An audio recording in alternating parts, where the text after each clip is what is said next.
We can give everyone our quick fantasy Oh, update. don't worry. I have it brought up. Jay has it already queued up, and we'd love to get your guys' takes on this. But Jay's up by 10 points. Can you see this too or no? Yeah, I can see it. He's got Cortland Sutton. I got Tyler Lockett. And I think Courtland Sutton's I love Courtland Sutton. Courtland Sutton's gonna have a day. I think him and Jerry Jeudy with Russell Wilson, just such a huge quarterback upgrade for them from Drew Lock. I think Javonte Williams is gonna eat, and it'll be interesting to see, like, just I guess from like anything other than a fantasy perspective, like what DK Metcalf and Tyler Lockett can do with their two subpar quarterbacks. But this should be a feast for the Broncos. Yeah, I just the worry that I have in this game is even just being up by I'm only up by 10, and the thing that pisses me off is I was really considering picking up Greg Joseph, the kicker. Matt Prater gets 1 point, he gets 13. Like, that's just the nature of the game. It's luck of the Irish.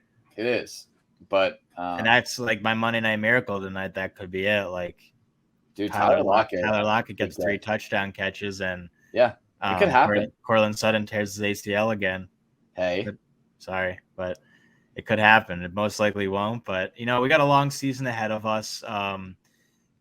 Justin Jefferson and Saquon helped you out big time. Oh yeah, and we got a long season to go. And next week I might have my Ryan bye week, so we'll see. You're playing Ryan next week? I'm playing Ryan next week, and his team's pretty atrocious. But who am I playing next week?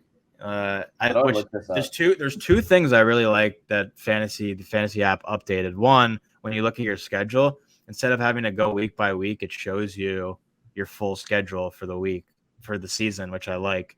And the other thing which I noticed, which I like a lot, is the fantasy app didn't do this before, but it gives you updates when one of your players scores a touchdown. Yeah, that was cool. I got that too. I'm playing Rosen next week. That's a tough matchup. He's got a good team. Yeah, we got ourselves a competitive league here. Ryan's definitely beating himself up. Our friend Ryan, we went over this before in our last episode, but he did not draft a great team. He was a little bit under the influence when it was happening, which, I'm all for having a good time, but I'm just going to stop saying things before I say something stupid. But Ryan was definitely a little bit upset with his team, and with the way Zeke and CD looked, I'm sure they're going to have better games next week. It's just kind of how fantasy works. But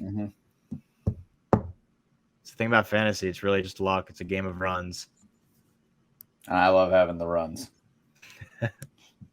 We'll see. This is a really good matchup. I'll